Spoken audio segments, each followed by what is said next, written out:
I thank my God. He thanks God for persons who have become obedient believers. Why? Why not thank them?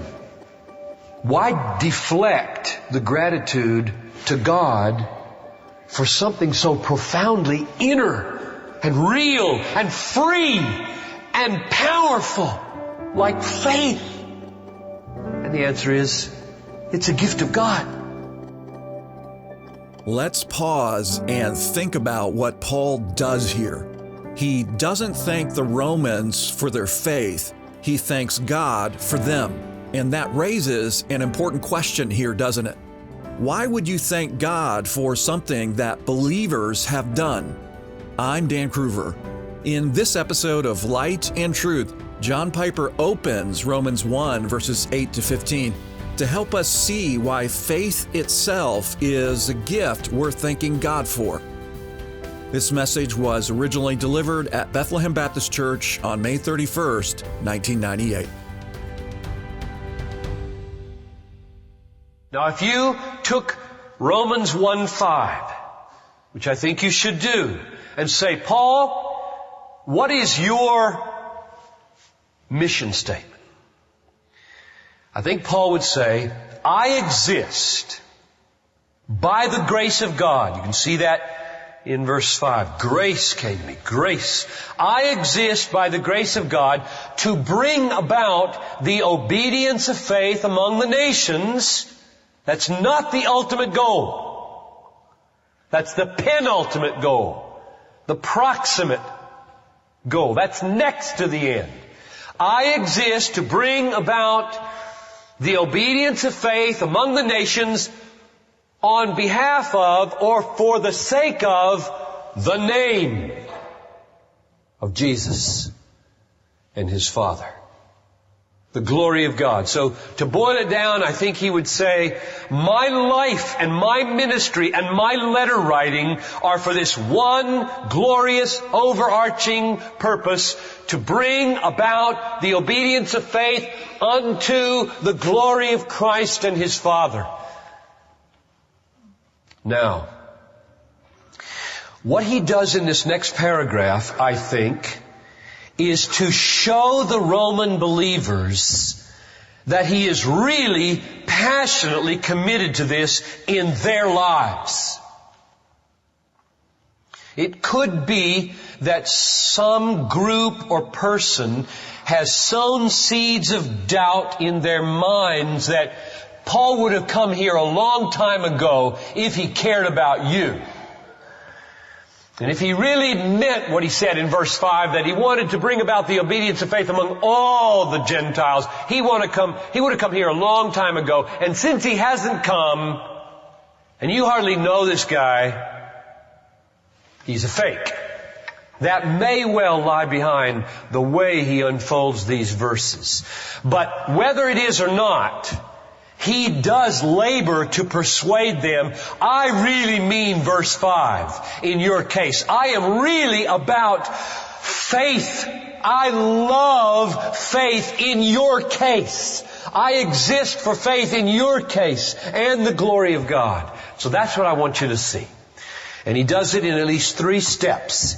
Number 1, in verse 8, he is showing by the very way he thanks God for them that he is committed to their faith. He loves their faith. He wants to live for their faith to the glory of God. Let's read verse 8 and notice some things.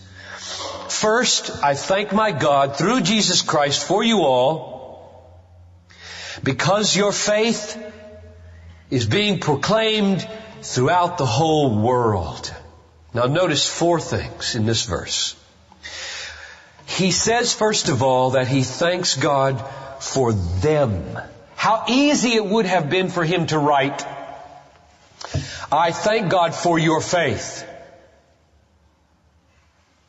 And he didn't write that. That would be true. I'm sure that's true. But the way he wrote it matters. He said, I thank God through Jesus Christ for you all. persons have faith. Faith is not a commodity that Paul is going through the world amassing into a big bag. Persons have faith. Faith is only significant because it is a way that persons are toward God. It's a person thing. It's a people thing. It's not just out there floating in the air. Faith. The obedience of faith. That comes from persons. And so he directs his thanks to God for persons, first of all. The second thing he does in this thanksgiving is to thank God for persons who have faith. You see that? I thank my God through Jesus Christ for you all, because your faith is being proclaimed throughout the whole world.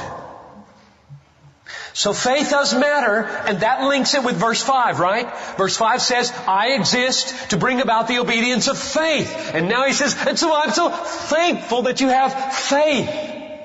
So he's illustrating in his gratitude that he's really committed to verse 5 in their lives. He's on their side. He's saying, yes, I'm excited about what God's doing in your life through faith. The third observation is that this faith has evidently become visible or knowable throughout the world. He says, I thank my God through Jesus Christ for you all, because your faith is being proclaimed throughout the whole world. Well now, faith is invisible.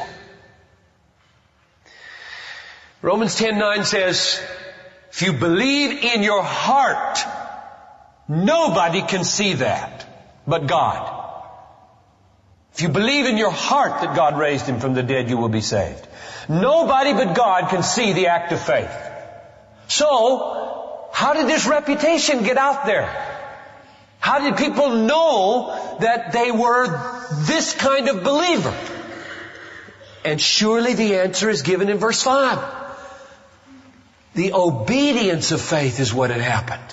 When faith is strong, when faith is real, when faith is vital, James says it works. Faith without works is dead faith. And faith that is vital and living is an obedient faith. And obedience is visible. Let your light so shine that men may see your good deeds and give glory to your Father in heaven, which is what evidently people were doing with regard to the Roman faith.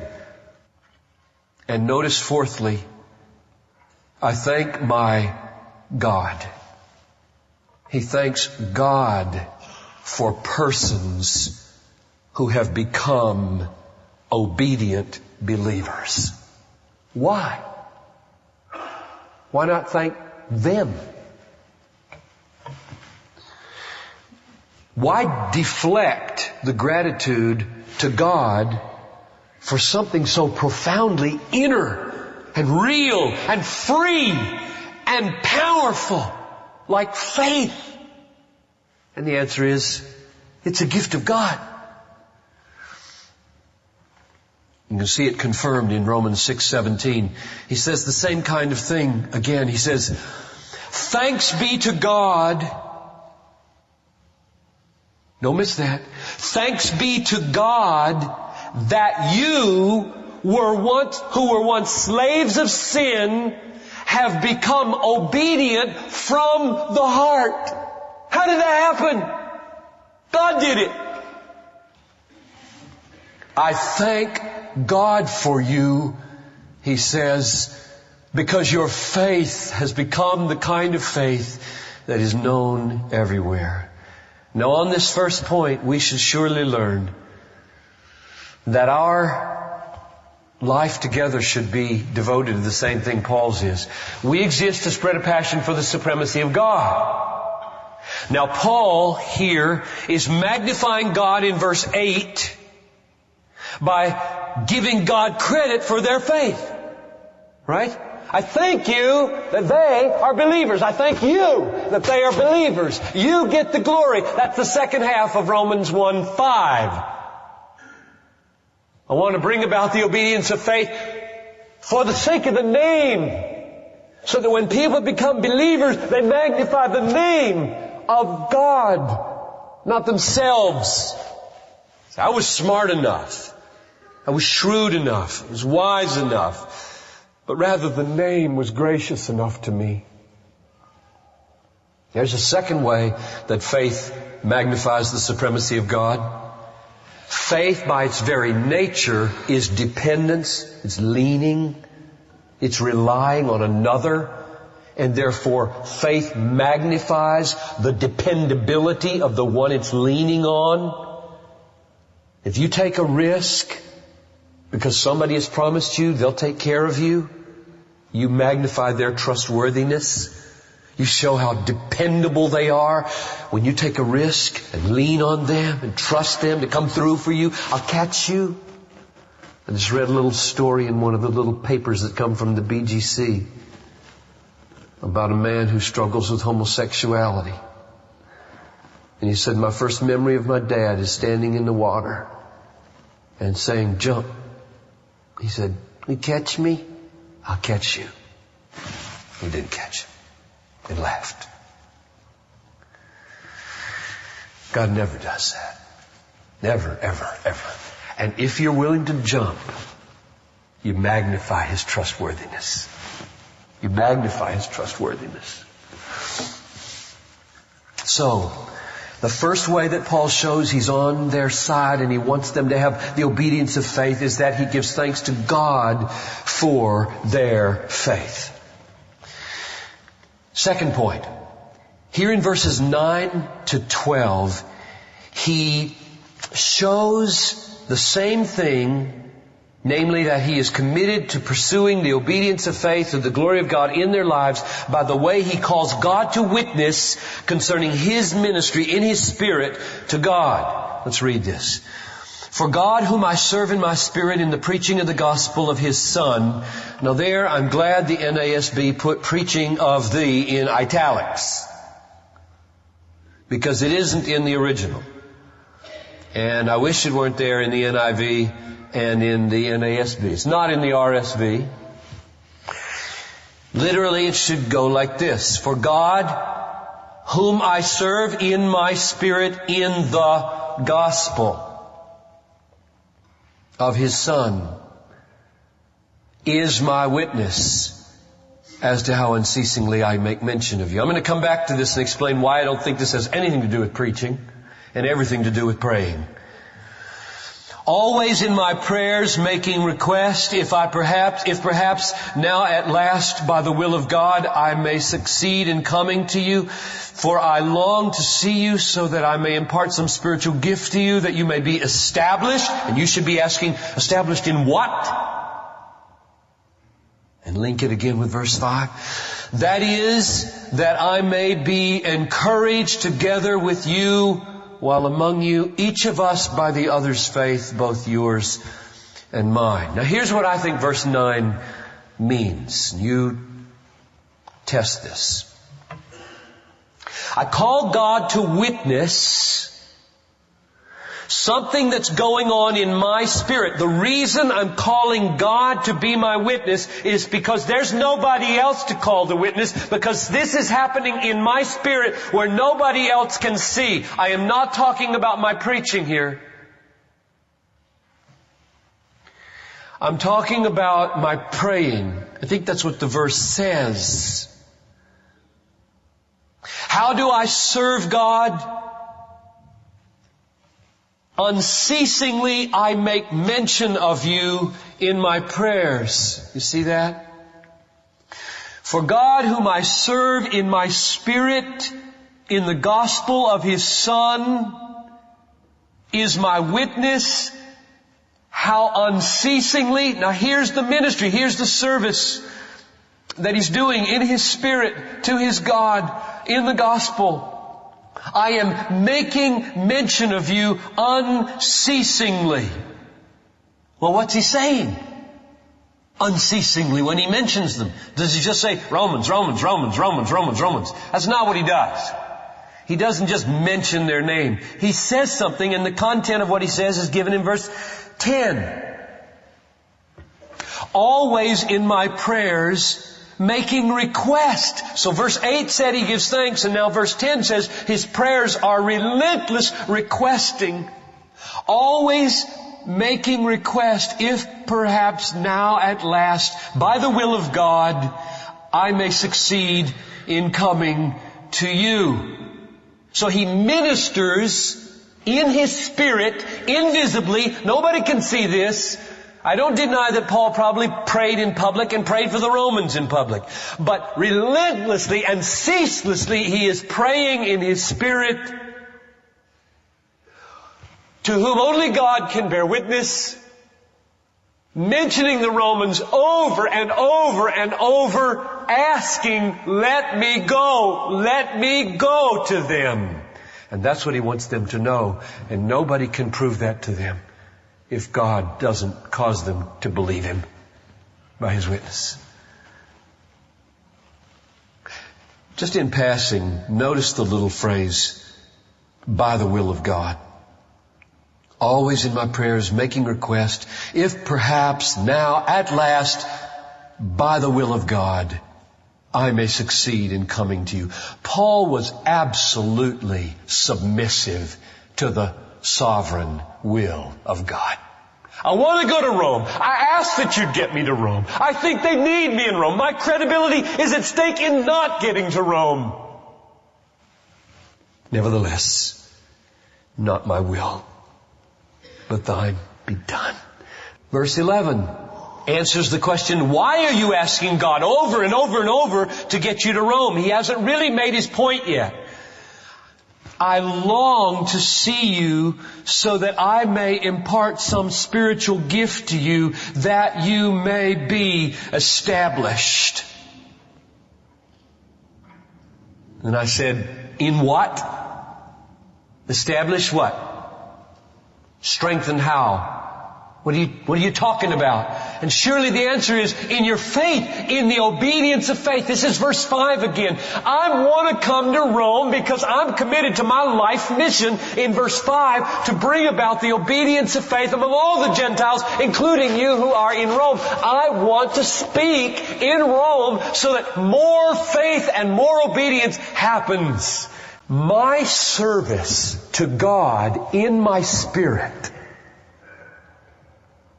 on behalf of the gospel of His Son is a relentless, ceaseless crying out to God for you, first in thanksgiving and then in request, that I could come to you in order that I might say something that would establish you in the obedience of faith.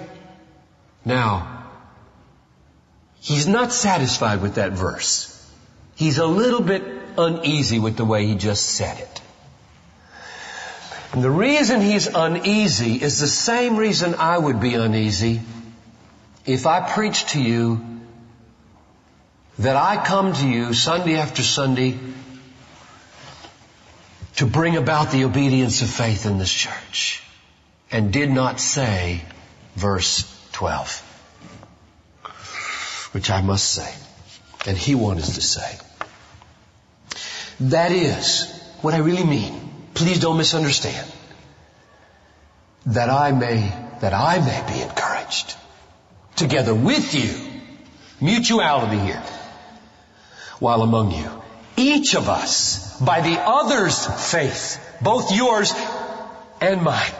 You see how he backpedals on verse 11? Verse 11, if you took it by itself, would sound like, here comes the apostle. He's got all the answers. He's got his total faith act together. He never needs any ministry from anybody else. He's always just bringing it about, bringing it about, bringing it about. And Paul knows, and John Piper knows, that ain't the case. And so he says, when I come to a church, and you want to read this, read Philippians. If you want to see how Paul loved the Philippian church, how they ministered to his need again and again. And now he's saying it to a church he's never been to. He says, when I come to you, I need you. I need you. And I say to Bethlehem, I need you. I need you. I need I'm going to talk more about this next week, this mutuality of spiritual gifts he's going to talk about here. He says, I've got spiritual gifts. I want God to gift me so that when I open my mouth, faith happens among you and you become strong and your obedience spreads more and the name is magnified more around the world.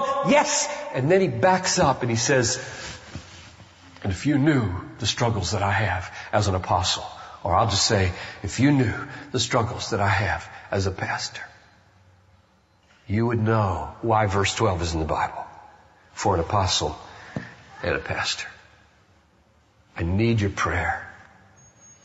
I need your gifts. God gifts you wisdom, word, knowledge, healing, miracles. We need each other. The staff needs you. We do have something for you. We do our best to give our lives to you. But this is a church, folks. This is a body. And though in one sense we are shepherds, in another profound sense we are sheep. And we need the shepherd through the sheep to minister to us.